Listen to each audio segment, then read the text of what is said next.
the kind of thing that is going to lead to a really powerful and bitter critique on the part of the clerics. So they don't like one another at this point in time.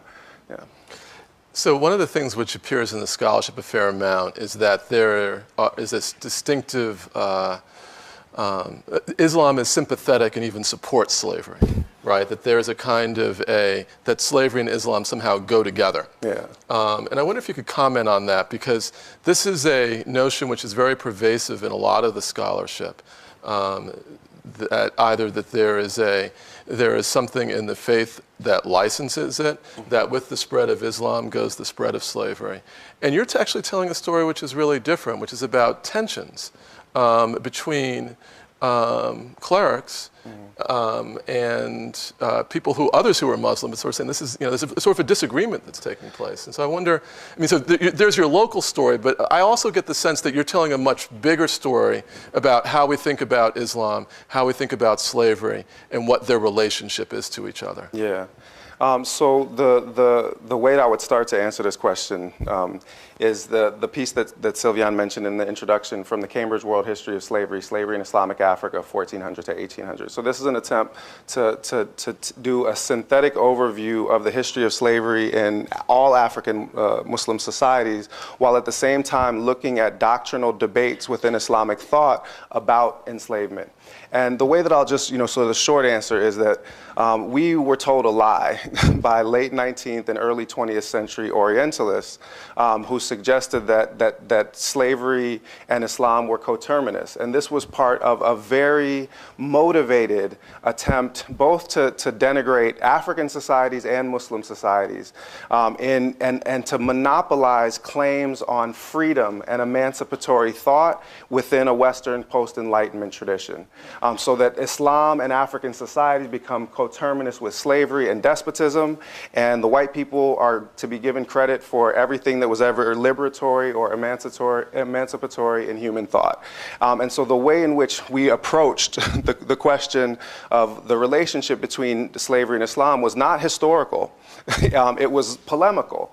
And people referred to particular canonical texts, not the Quran itself, almost never the Quran itself, but to later legal texts to paint a portrait of an Islamic law that was accepting of slavery. Whereas once you start to scratch the surface of the actual legal opinions, you realize that nobody agreed about anything. And there were people that never accepted the idea that any enslavement could happen beyond the time of the original wars that the Prophet himself directed, and that he himself had freed any person that he had ever owned during his life before he died, and that there was a very powerful thread of anti-slavery thought within Islam that was being systematically downplayed. And so part of what I was doing both in the Cambridge World History of Slavery piece, and I also wrote, there's a new one coming out on the 19th century as well that picks up where that story left off. So what I was doing in both of those chapters, as well as in this one, is trying to tell a historical story that gave expression to some of that intellectual ambivalence about slavery within Muslim societies, and to see that people actually found resources to think against slavery within conventional Islamic thought. 50 years ago, in 1966, David Bryan Davis won a Pulitzer Prize for the problem of slavery in Western culture.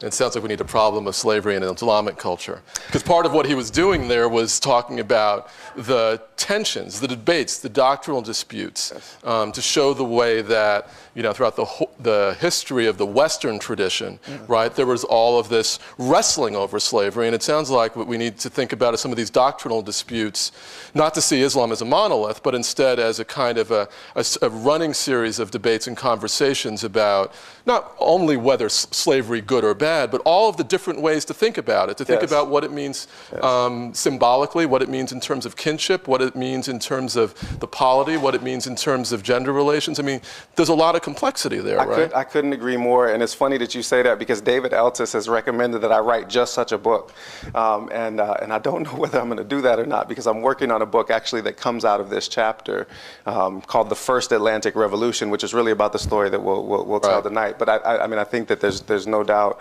that book needs to be written.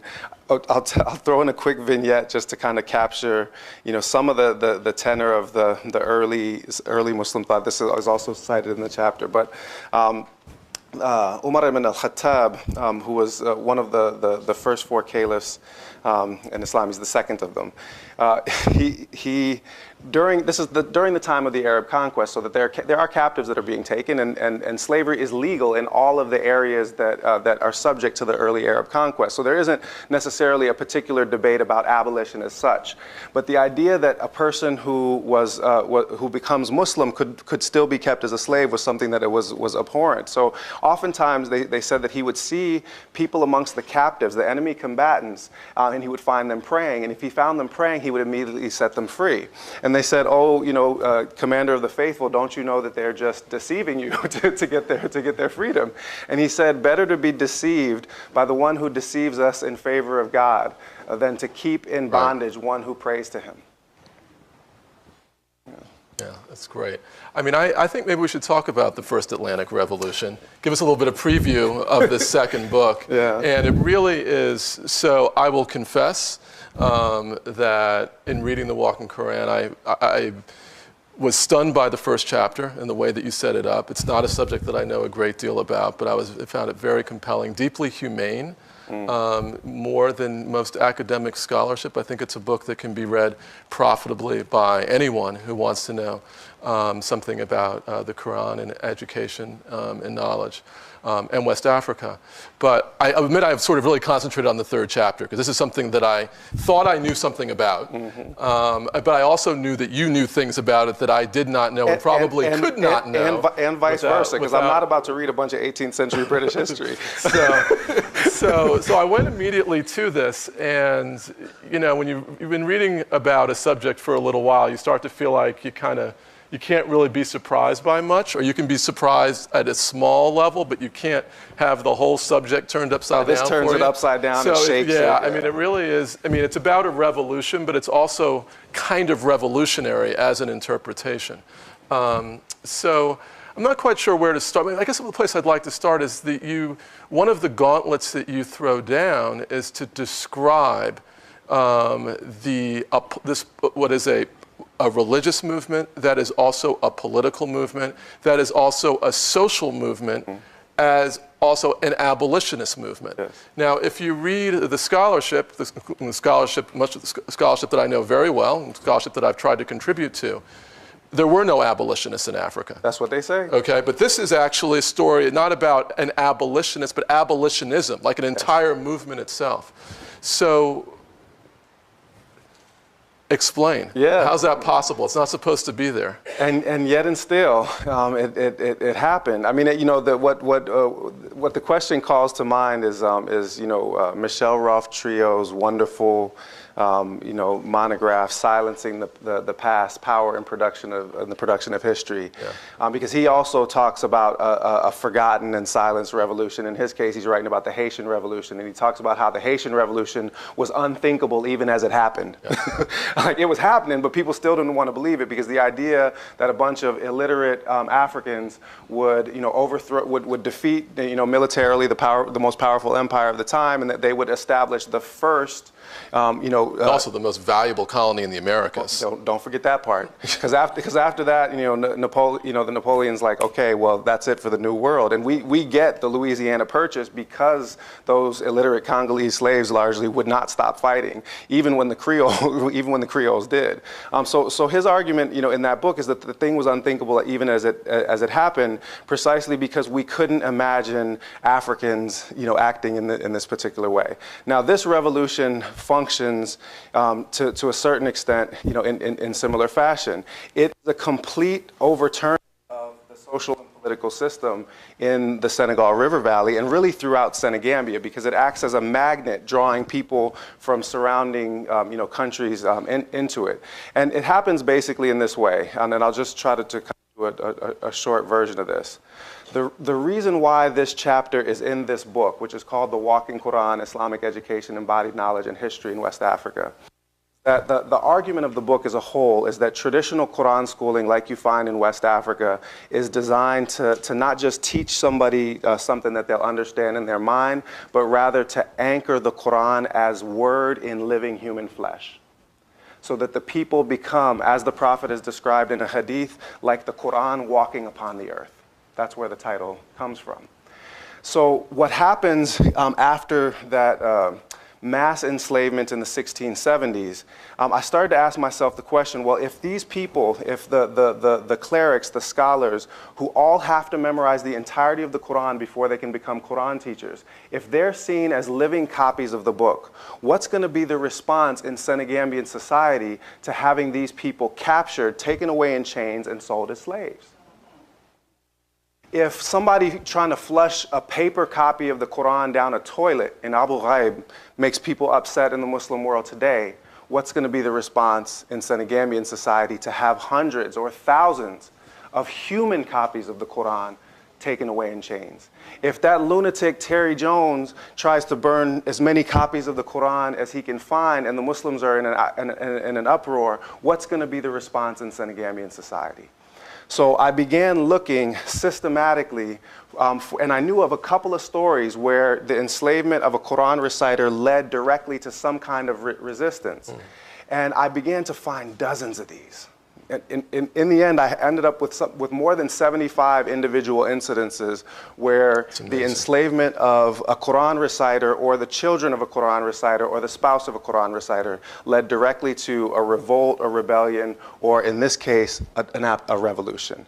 Because this revolution in the Senegal River Valley was framed by a series of conspicuous incidences of enslavement of prominent clerics that increasingly radicalized the society. And this abomination of seeing people who embody God's holy word, his verbatim speech in Islamic thought, that's the thing that galvanizes the society and allows them to express a kind of general discontent towards the society that has come into being during the Atlantic slave trade. So they turn it upside down. And clerics traditionally in this region were people who never held political power. They were generally forbidden to bear arms. And they did so anyway. They taught themselves to do it because they said, if these are the kings that we got, then no more kings. They not only tried to abolish first the slave trade, then the institution of slavery itself, but they also abolished monarchy and introduce a kind of form of clerical republicanism. And that's where the first Atlantic Revolution idea comes in, is that this is not just a revolution that is about defining the bounds of liberty, in the same way that the American Revolution or the Haitian Revolution or the French Revolution is trying to define what liberty is, even if we end up selling out pretty hard on the whole slavery thing in this particular country. But it's also one that is seeking to put an end to monarchy. It's also an Atlantic Revolution, and this is stuff that's not in the book. This is stuff that I'm working on in a monograph specifically focused on the revolution, not talking about it within a context of an argument about embodiment, but telling the story in its own terms, is that this, I can track some of the enslaved lieutenants of this military movement when they lose important battles, and I can trace them to a slave rebellion in Antigua.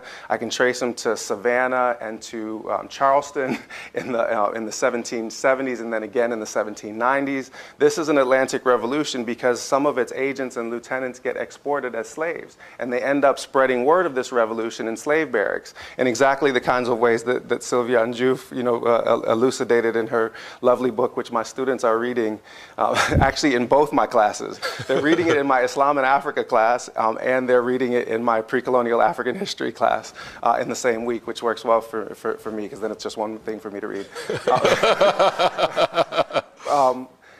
Sorry. I got to stop you right there. Please stop. How do you know that?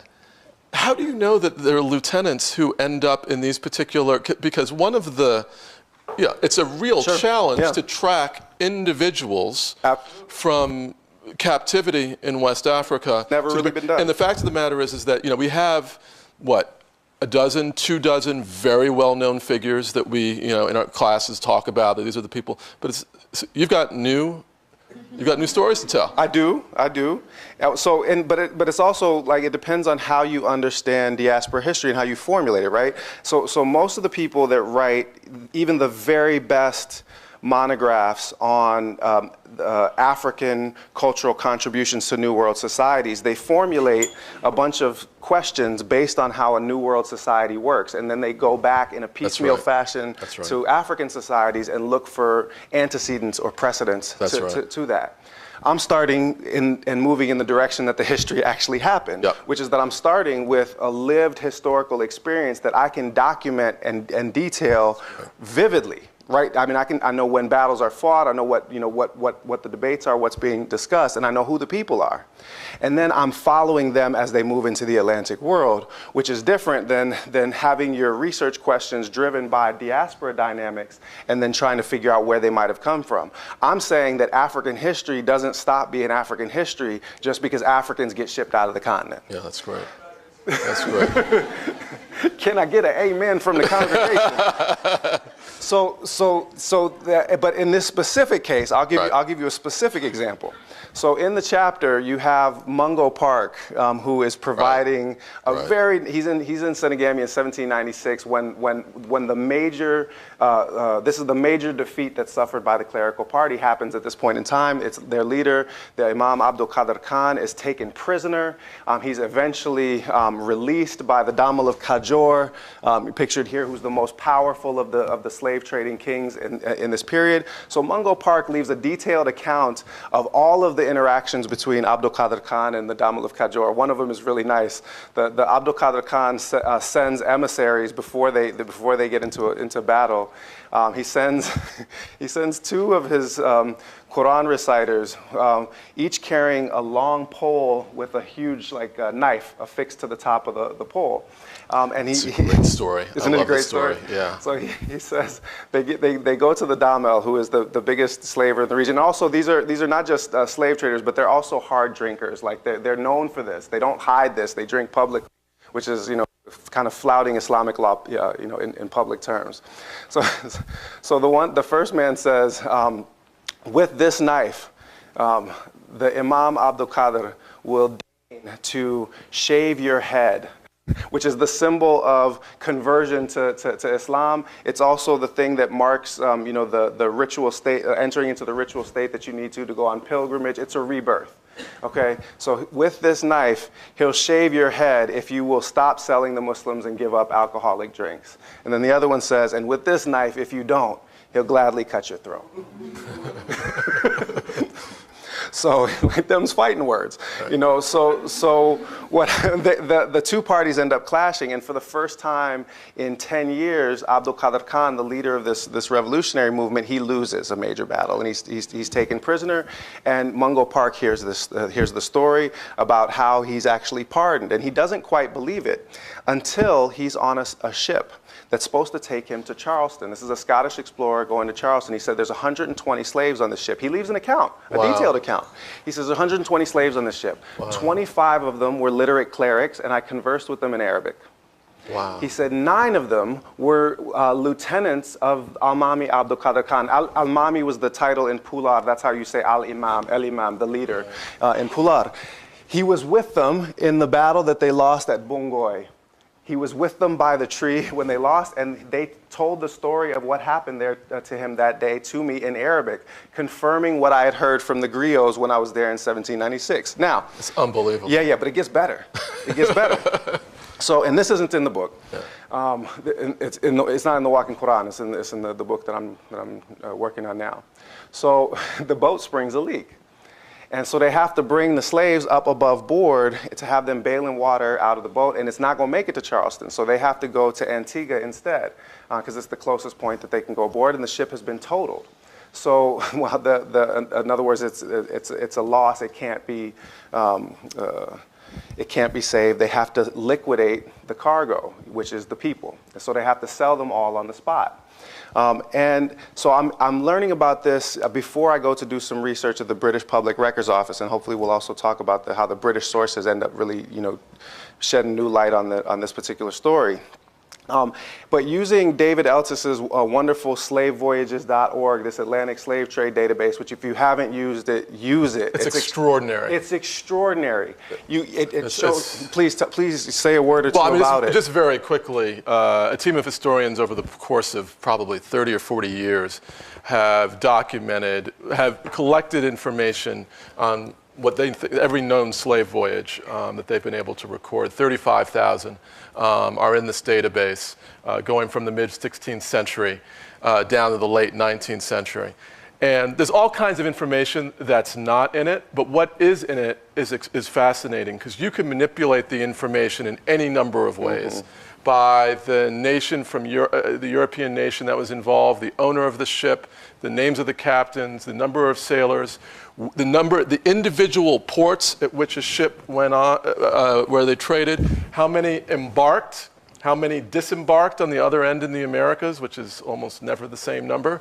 I mean, I could go on and on about them. It's sort of the ways that you can manipulate this and find all kinds of useful. And actually, I have a question that comes out of that. To make it concrete, one of the things that you can do with it is that you can research all of the voyages that come from Senegal and Gambia only, that come from San Luis, Gorée, and Fort James, and which ones go straight from there to Savannah and to Charleston, for example, which is part of what. So did you find the boat? Not only did I find the boat. So one of the things that you learn from the database is that there aren't any imports into Antigua from predominantly Muslim areas for a span of about 20 years before this particular boat arrives. So I'm thinking, man, these brothers are going to stick out like a sore thumb in Antigua.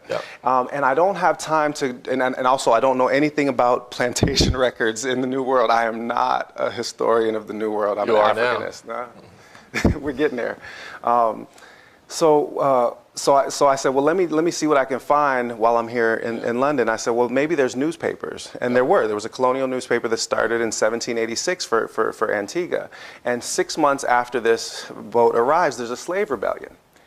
And the paper talks about it. And then I kid you not, what it actually says in the newspaper, that the slave rebellion was fomented by a mysterious slave known by the name Gorée.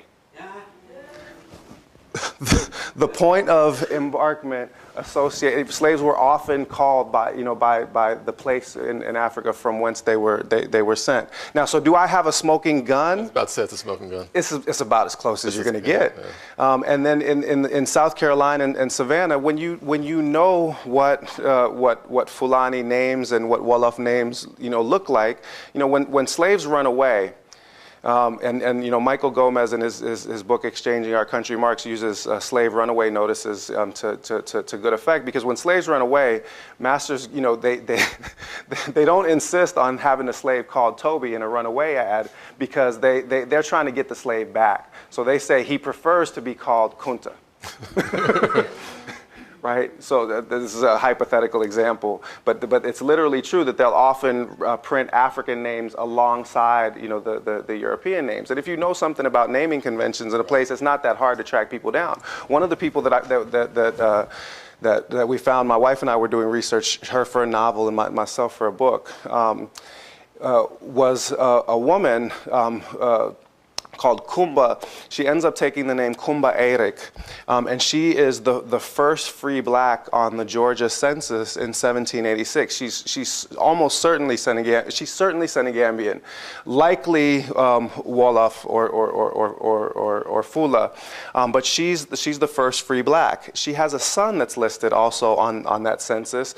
It's hard to say who the father is on the first one, but on the second census, it becomes clear that it's a white man that lives. He's listed as a next-door neighbor in the previous census. That young man goes on to serve in the Georgia State Militia. It's incredible. So there are ways that you can track some of these people across space and time, but only if you know in specific terms what pieces of African history you're trying to follow through on. And that's why, to a certain extent, it takes an Africanist to do that part of it.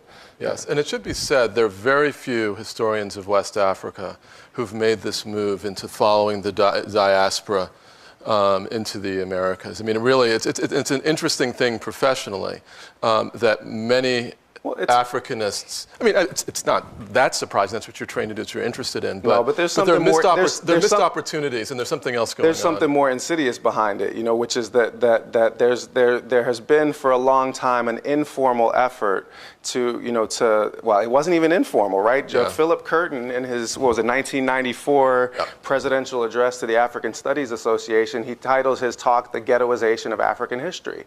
And he warned against the idea that too many Africans and African Americans would become practicing historians of Africa, and that this would reduce the quality of scholarship in the field and also lead to its being marginalized within the academia. This was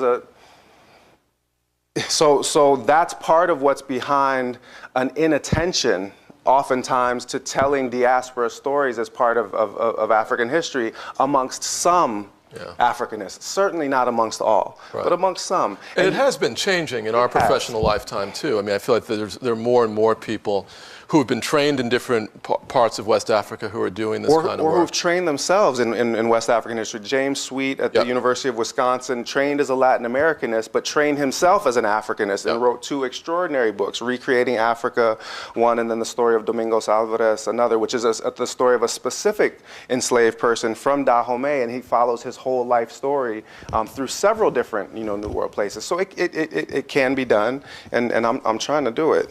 So this conversation actually leads me to ask a question that I hadn't been thinking about until we talked. And it's to think about Senegambia and the Atlantic slave trade in a slightly larger context. You invoked Philip Curtin, who's a very controversial sort of standing in this, in the historical literature. In some ways, he's the founder of that database. That we were talking about, that we were praising, which has been so important for all kinds of research, since it was really his question, how many people, move from one place to the other, and where they come from and where they go, that got a lot of this research started. But one of the things I think it's interesting is that when you look at Senegal and Gambia together, this region together, in the span of the entire West African coast, down to present day Ghana and Benin, Nigeria, the Cameroons, down to Angola, Congo. It's never a very large portion of the Atlantic slave trade as far as the information that we have available to us today. And one of the things I want to ask you is whether, and it's one of the things I've always found difficult to explain to undergraduates. It's the closest place to Europe. It's the earliest and it's place. The shortest voyage to the Americas. So from a strictly convenient standpoint, that's where the slave trade should be centered. What do you think of this? That one explanation for the relative proportional, and we're talking about tens of thousands, actually hundreds of thousands of people who were shipped from this region, so it's not like it's marginal, peripheral, but compared to the whole thing, it's not the largest part of it. To what extent is it the influence of Islam in this region that actually explains the comparatively lower numbers? Because I've never seen anybody make that argument in that sort of as explicit a fashion, but I feel like that's implicit in some of what you're saying. It is, and I have seen one person make the argument in print, and it was Paul Lovejoy in a piece, I'm forgetting the title, but it's in the Revue d'Histoire d'Outre-mer in 2002, and he says Islam as a factor of potential constraint on the Atlantic slave trade. And so he actually makes explicitly that argument, and he extends it to also take into account northern Nigeria, the northern parts of basically all of the Islamic regions, and says, look, statistically, this should have been a much more significant contributor to the Atlantic slave trade. I think that we have to consider the idea that Islamic resistance as a cultural restraint. Exactly. Yeah. But I will take issue with one thing, which is that it would be correct to say that it was never the main region of slave supply if we dismiss the 16th century, because for the 16th century it's supplying the bulk of the slave trade. And I learned from Sylviane Diouf's book a number of years ago that that there was a historian in the 1980s going through the Spanish sources that said that something like 60% of the enslaved people brought into New Spain, what becomes Mexico, between 1525 and 1575, roughly in that period. Don't quote me on the dates, but to something like 60% of that total slave population could be identified as Wolof or Fula. So that you had actually not... Muslims oftentimes are a plurality. They're the largest group in a diverse group of enslaved people. But in the 16th century, it was frequently the case that they were actually a majority. And that the impact of the Atlantic slave trade on Senegambian society in the 16th century has been largely underexplored, in part because the Atlantic slave trade database is weak on the 16th century. It's also weak on Spanish sources, and it's weak on Portuguese sources. So the numbers that they have, I mean, in my opinion, are likely to grow by as much as 20 to 30%. Because if you look at it from the side of the Spanish sources, and I was blessed to teach a class with Sherwin Bryant, a historian of the Andes, when I was teaching at Northwestern, and he was saying, look, I got Jalofo slaves all over my Spanish sources everywhere I turn. Somebody should write a history of a political history of Senegal in the 16th century just off of what you can find in the Spanish sources. But of course, that has never happened, because people have tended to restrict themselves to French colonial sources, which actually brings us round to what's so specific about this story and what's bringing us together on this one, right? Is because part of the story that you're telling is, in the book that you're writing, is about the British colony of Senegambia, which people forget that it even existed, but because they think of Senegal as a French colony. But what drew me to these sources in the British Public Records Office was that I realized that during the time of this revolution in the 1760s and 1770s into the 1780s, Senegal was not a French colony at all. And that the British archives were the place that I was likely to find archival materials that were on the revolution. And that's the fact of the matter is that the amount of material that's there is very abundant. It's staggering. And almost entirely untapped. So we're going to open this up to questions in just a minute, but I'll just say that the piece of this that brings me to this subject is what is in fact the first British effort to colonize West Africa in the 18th century. Some of you will know about Sierra Leone and the founding of Sierra Leone. Refugees from North American slavery who leave with the British and settle on the West African coast. Well, 2 decades before that was actually the first British colony in West Africa. When I learned about this the first time, I had been working on the history of British slavery and anti-slavery in the Atlantic slave trade for about a dozen years. I'd never heard of the province of Senegambia. It's an extraordinary instance in which an entire colonial project can vanish. Can literally vanish. It's as if it never happened. A 25-year period in which the English occupied the base of the Senegal River, ran it like it was a colony, like it was South Carolina, in terms of the way they had tried to administer it. They didn't settle it with families. They settled it with garrisons, with soldiers, and with sailors, and with traders. There were only English men. There were no English women and children there. But from the standpoint of the British government, this was a province of the crown. And even more than that, what they wanted to do, ideally, was turn the Senegal River into the Chesapeake. They absolutely did. They imagined cotton plantations, indigo plantations. They imagined turning this part of West Africa into a New Britain, effectively. Now, there's a lot to say about it, but it was a failure from beginning. Then we were laughing about this before we came in, because it's one of the reasons why no one knows this history is this an embarrassment from beginning to end for the British. And remarkably, even in the immediate aftermath of it, when this thing fails in the mid-1770s, 1780s, in part because of the Atlantic Revolution that you're writing about. And I'll say so the British are facing revolutions in North America and in West Africa the exact same period of time, and losing in both of them. They immediately afterwards, it's as if it never happened. The British spent the next 25 years debating the future of their slave trade and the future of their West African commerce, about trying to get Sierra Leone off the ground. There is no reference anywhere in British sources, and I've read a lot of them, to the province of Senegambia.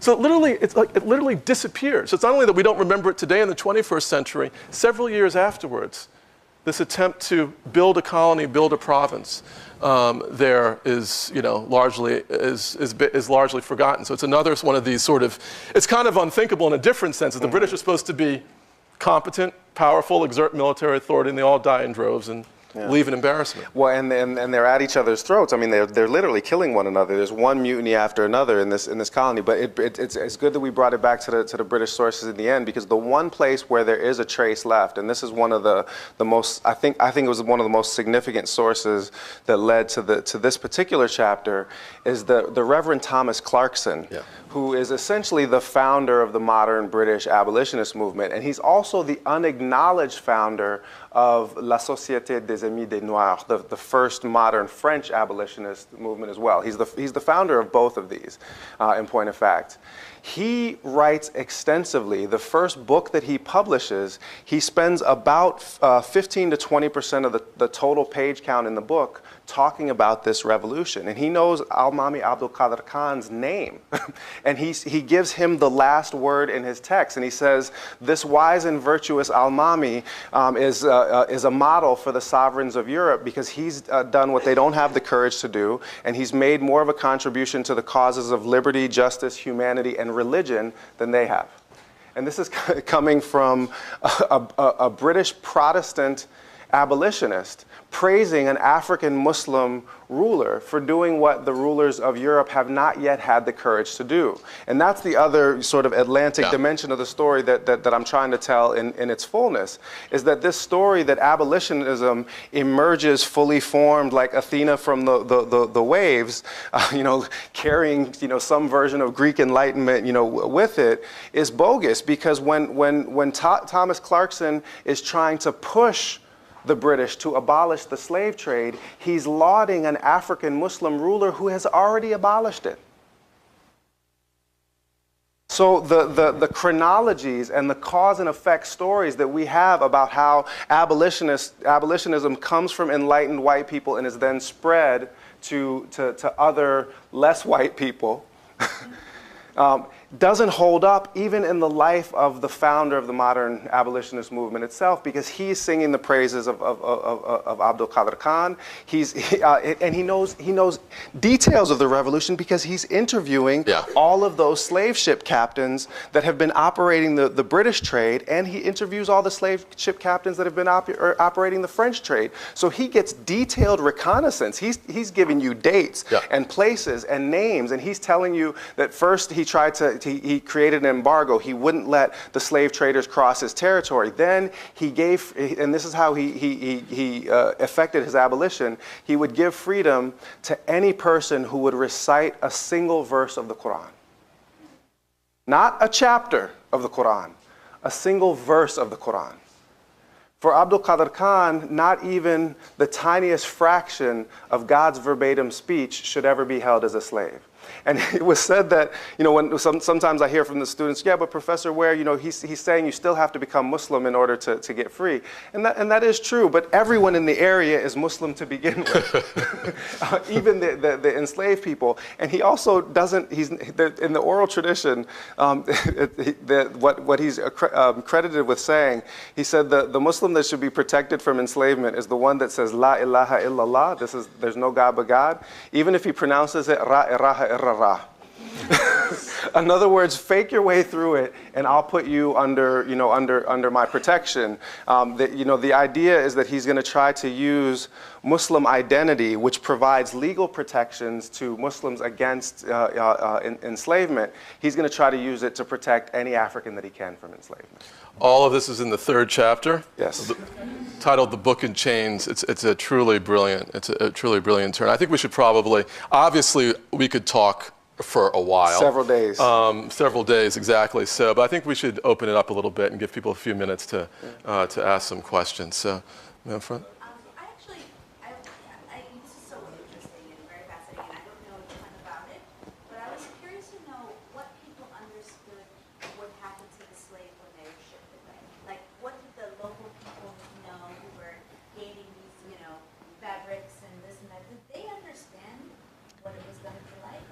Yeah. How much different was it from the slaves that were being kept? They knew a lot about it. The people that were putting people in the boats sometimes ended up in boats themselves. Repeat the question just so that everybody can hear. What did people that were involved in trading slaves know about what their ultimate destiny would be, and were there dramatic differences between the kinds of plantation slavery that people experienced in the New World and what was existing at the coast? Is that a fair representation of your question? So the answer to the first part of the question is people can't pretend like that the Africans that were involved didn't know what was going on. They did, and in fact, it sometimes happened that their own lieutenants would be taken as slaves. Sometimes when they owed debts to European slavers, they would themselves get liquidated and end up as slaves. And this comes across a number of times in the Portuguese sources, and stories like that circulate. Sometimes people even made it back. After these kinds of experiences, and there's a prominent story of one of these people in the chapter that you have here. So people know when you get away from the coast, people don't have a lot of detailed information. One of the things is that pretty much all children believe that white people eat people, and that's what happens to the people that get sent into the Atlantic slave trade. The white people chew them up and spit them out, which is not really that far from the truth. There's another story that's frequently told in West Central Africa about that the slaves go to the coast and there's a human sacrifice that's done. They're killed there and they get thrown into the water, and the sacrificed body of a slave is the only thing on which cowrie shells will grow. Now, cowrie shells are used as currency in this region. So this too is true, even if it's not necessarily biologically possible. It's nonetheless true. So people know that this is death, practically speaking. But there are always, in these societies, when the demand is that great for enslaved persons coming from the New World, there's always somebody that's going to be willing to trade under those circumstances. And you already saw in what I described from the 1670s about how when groups come to power that are opposed to the Atlantic slave trade, the Europeans, while they might not be able to go in and force the slave trade, they're perfectly capable of arming and providing logistical support and providing gunboats and soldiers to parties who are interested in continuing the trade. And that's what they do. Clarkson refers to this in his letters on the slave trade. He said the policy of Europeans in Africa is to subvert the just principles of government and turn kings into wolves instead of shepherds amongst their people. And so if you want to just think about it in a word, the European policy in Africa is feed the wolves, starve the shepherds. Right here. When and how was Islam brought to this area? Islam comes to the Senegal River Valley by the end of the 9th century CE. One of the things that distinguishes sub-Saharan Africa as a region, as a whole in the Muslim world, is that sub-Saharan Africa is not subject to the military conquest that characterized the initial spread of Islam from the Arab heartlands to the foam of the sea, as it is in conventional Muslim accounts, and basically Western Morocco, Western Sahara, and also into Spain. Because they're actually defeated when they try to come down the Nile in 652 CE. A Christian Nubian kingdom sends them back. The accounts say that the Nubian archers can put an arrow in your eye from 300 paces, so we signed a truce. Basically, good reason. Also, it was difficult to move soldiers across the vast expanse of the Sahara Desert.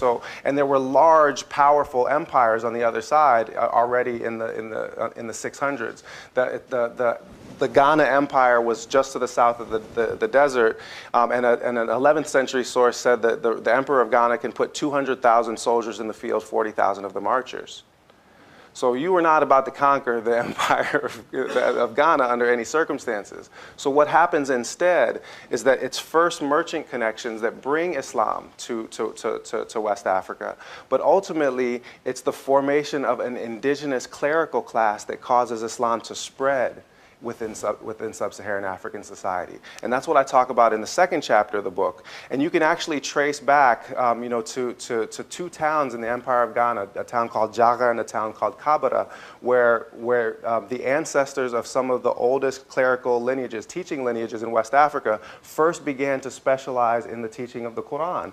And people, to this day, there were four families: Sise, Drame, Ture, Jane.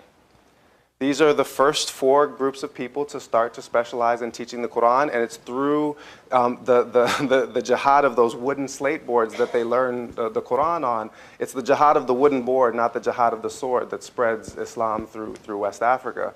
So that by about 1400, all of this region here is almost entirely Muslim, and it's likewise the case pretty much in a continuous strip from Senegal on the west coast to Somalia on the other. That if you run across the northern parts of those countries, they all become Muslim. Something like 1,000 years ago, Islam becomes an important factor. It becomes a majority religion by 12 or 1300. It becomes the exclusive religion by about 1500, and all of those places are between 90 and 98% Muslim today, without any external conquest bringing Islam to the area.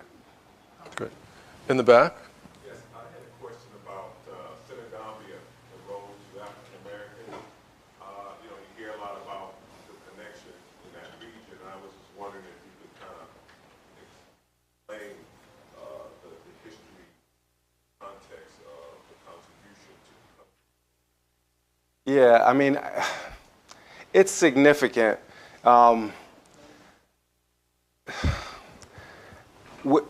We could be here all night discussing the answer to that particular question, but I'm going to answer it this way. There's never a place in the history of slavery in North America where enslaved Muslims from the Senegambia region are a majority in any particular place in time. But there's a number of places where they're a plurality at specific foundational moments. They're the largest group amongst the enslaved population in the Sea Islands of Georgia in the 1770s to the 1790s. And this leaves a huge imprint on African American culture in those coastal regions. They're a plurality in Louisiana in certain portions of the trade as well. And what happens is that they're not able to necessarily reproduce Muslim institutions, although there are functioning Quran schools in slave barracks in different parts of the New World at different points in time. One of the main problems with being a slave is that you don't have control over your children. Your children can be sold away from you, and then you do not have the ability to educate them the way that you otherwise might. So reproducing Islam, from one generation to the next becomes complicated. It does happen, but it's hard. But there are deep cultural effects that come from having Islam be the predominant matrix for identity in a particular place in a particular time that's foundational. And I'll just give you one example that my wife came across when she was doing research for her work, Fire and Clay. And her work, in a certain sense, is the mirror of the Walking Quran. It's a story it's a novel that's about a marriage between a Muslim cleric in the Senegal River Valley in the 1770s, and a Muslim female jinn, a genie, a bodiless spirit that can take human form.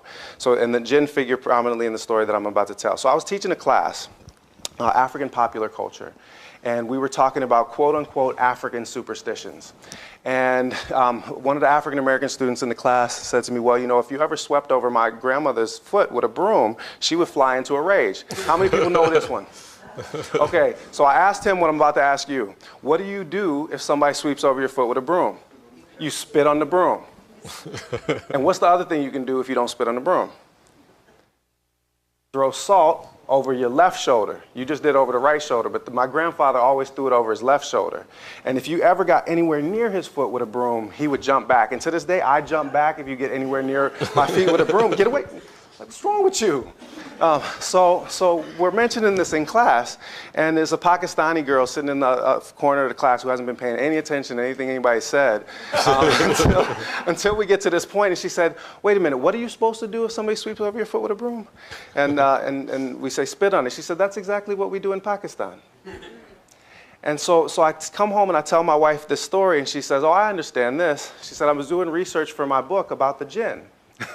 Okay, and she was systematically collecting folk tales about jinn from one part of the Muslim world to the next. And jinn are often associated with brooms. They're associated with brooms in West Africa in particular because they're the things that are used to sweep outhouses and kitchens, both of which are outdoor spaces where impure material is found, blood and waste. And especially maleficent jinn are attracted to those kinds of areas. Okay? So the classical Islamic theologians said that you protected yourself by pronouncing words of protection from the Quran. Usually the last two surahs of the Quran that are known as the two protectors, you say them and you spit the saliva. Or you throw salt because jinn that incite people to evil follow them on their left shoulder. Whereas jinn are just like people. They can be good or bad. And the good ones will tend to follow you on your good hand, on the good foot, as James would say. So throw salt over the left shoulder to drive them off. So what's going on? People saw this, one generation after the next, repeated it. African Americans still know, down to this day, that if somebody sweeps over your foot with a broom, you have to spit on it, but we don't know the words of the prayer anymore. So that at deep levels in African American culture, there's an Islamic imprint, even when we're not necessarily aware that it's an Islamic imprint at all. Yeah, please. Yeah, I just wanted to say, in the interest of expanding this, thank you for your scholarship. In the interest of expanding it, I was wondering if you talk about the people south of the Gambia River, you know, the Joe who were non-Muslim, Joe Sure. who also left a large imprint. Absolutely. In genome. Absolutely. And had a really specific. Yes. Not Futatoro, but you know, a In- little bit further south. Well, in Fouta Djallon with the Fulbe population there. We're really tied into trade as well. Sure. They often were not Muslim. Right. Trying to be. Yeah, and one of my favorite books, and I signed this in my Pre-Colonial Africa survey, is a book by Robert Baum called Shrines of the Slave Trade.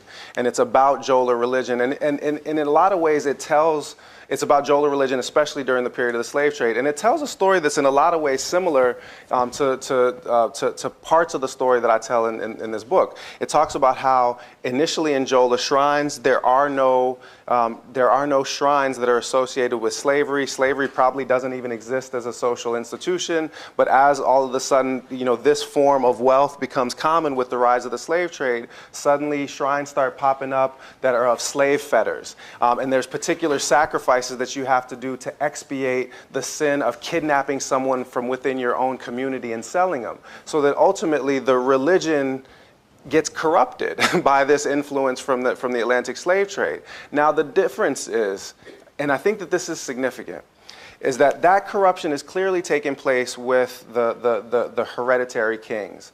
But Islam provides a legal language that Muslims should be protected from enslavement by one another, that allows a framework of identity larger than just any village or any region or any ethnic group. People that come from different ethnic backgrounds and different national origins decide that they have a common endeavor in protecting one another from enslavement.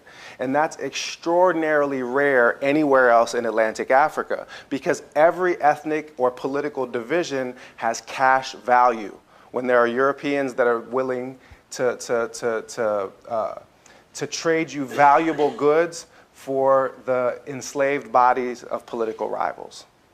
So you don't see the kind of large imperial states that you saw in earlier eras in West Africa, because now every possible division is monetized. Yep. There are centripetal forces, the demand of the slave trade itself, that's pulling societies apart. Jola Kikongo speakers, Kimbundu speakers, it doesn't matter. They're all subject to the same pressures. But part of the answer to your question from before, right, is that, well, maybe part of the reason why, this is going to sound really messed up, but why Islamic West Africa underperforms as a region of supply for the slave trade has to do with the fact that there's a matrix of identity which allows protection to be extended across national and ethnic borders. Now, it doesn't always work. These people end up fighting with and enslaving one another too. And the story in Futa Toro is a unique story. It's not a common story. It's more radical and revolutionary than anything anybody else does in that period. And that's why, I'm particularly drawn to that story. I feel like we should probably let you go soon since we're 15 minutes past our time. I'm looking around for Gene Strauss to tell me if we can go on a little bit longer. What do you think? I can take one or two more. A couple more questions? Okay, up front. Wait for a while. I got to visit Fort James and the Kente village. Yeah. And I'm sure that y'all have been there too. I've not. I've been to Banjul. I've never been to Jufure, the village, no.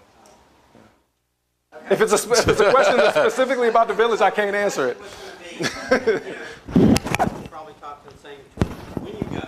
Right. Talk to the same people and I just was wondering if you were convinced that was where Kunta Kinte came from. But I mean, since you didn't go there, we get to it's a little hard to know what people are saying exactly without having had the experience. Yeah, right here. We've heard a lot. Thank you as well. As you were talking, we heard a lot of names of men, male stories, and I'm curious what the story of women is. Yeah.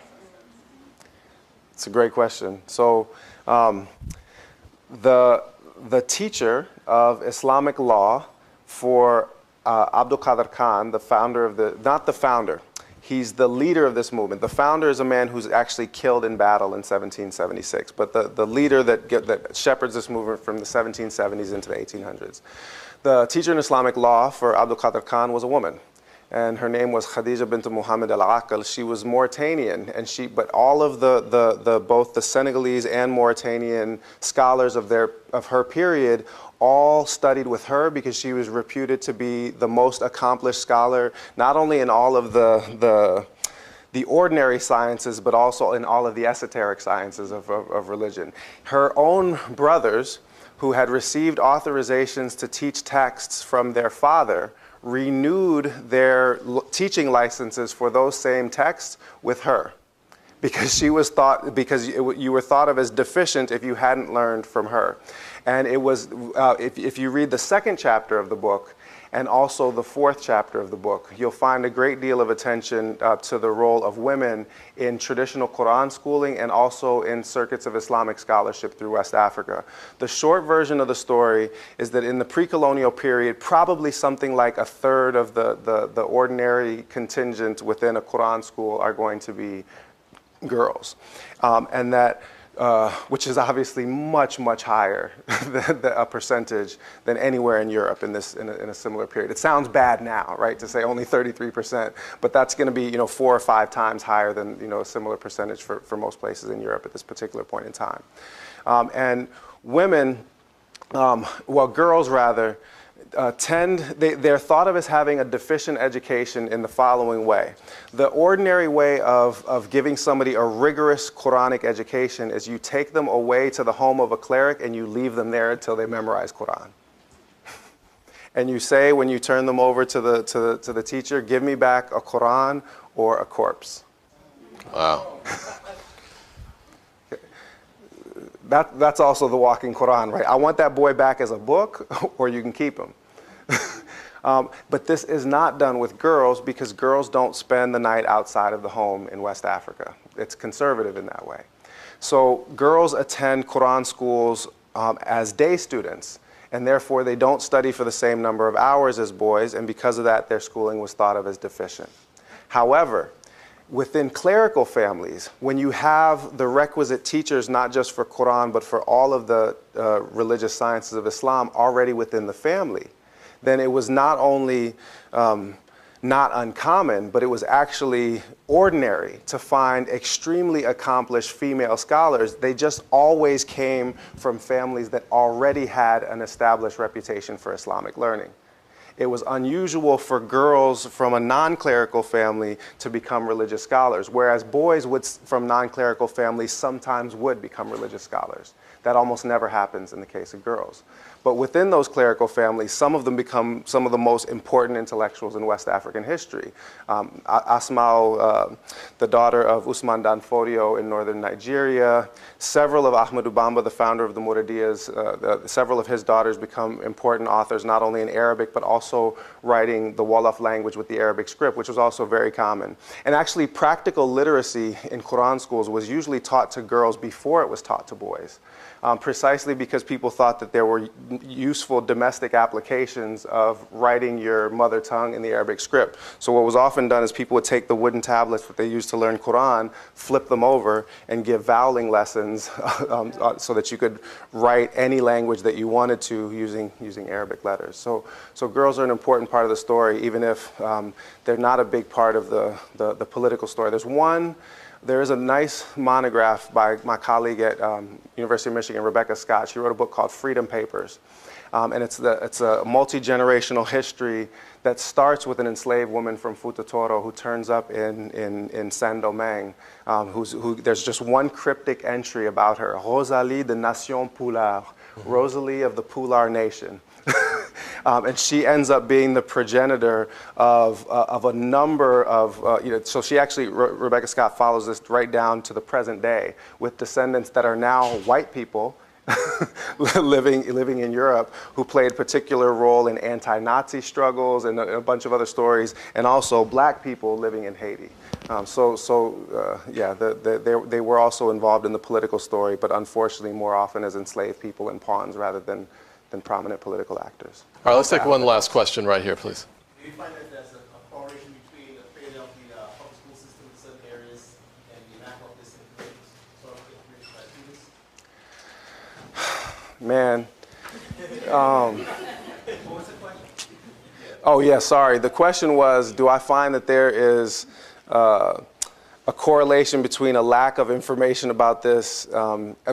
Say it again. Failure in the public school system was how it started. The lack of this particular historical information for students. Yeah. So therefore, cause the failure of the motivation to seek this type of knowledge and so forth. Yeah. So I'll paraphrase the question in responding to it. Yes, there's a catastrophic failure in the way that we teach this kind of information. I teach a pre-colonial African history survey at the University of Michigan, and before that at Northwestern University. And the first thing that I do is that the first day of class is I give the students note cards, and I say, don't write your name on the note card. And if it's a big class, I say, I want you to write down the first 3 things that you can think of when I say Africa to you. What are the first 3 things that come to your mind? And if it's a smaller class, I make it 5 things so that we've got more terms to work with. And then we write them out on the board and we map them in relationship to one another. And it's always safaris, hot, AIDS, poverty, Lion King, Tarzan, the usual stuff. And so I ask them, well, where are we getting, this information? It's like movies, if it was our generation, National Geographic. Well, how many of you had any African history in high school? Raise your hand. Like 2 hands. Okay, well, for the 2 of you that had your hands up, was that a week on the slave trade in your AP history class? Yes, it was. So that if you encounter African history at all, you encounter the slave trade. You don't encounter anything about African cultural history. You don't even know that there are Muslims in Africa. You would never know that 1 in 6 of the world's Muslims lives in sub-Saharan Africa. That there's more than 300 million Muslims in sub-Saharan Africa. That it's probably the only continent in the world that has a Muslim majority. You'll never learn that. So yeah, we're doing a terrible disservice, but it's particularly regrettable insofar as this story demonstrates that some of the genealogies of the values of liberty and emancipatory thought that we hold dear were articulated not just by the ancestors of the European population in this country, but by the ancestors of the African population as well. And that they were articulated in terms that were thought through with respect to the Quran rather than the Bible. They were thought through with respect to the Atlantic experience of being the victim of the slave trade rather than the Atlantic experience of being the progenitors of the slave trade. And I think that that story in particular would be a valuable corrective, and that's why I'm writing that book. I think we should say thank you. That's great.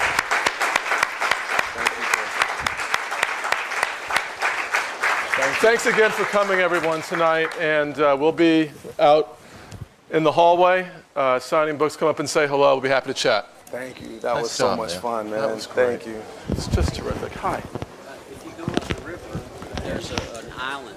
I think it's George Island.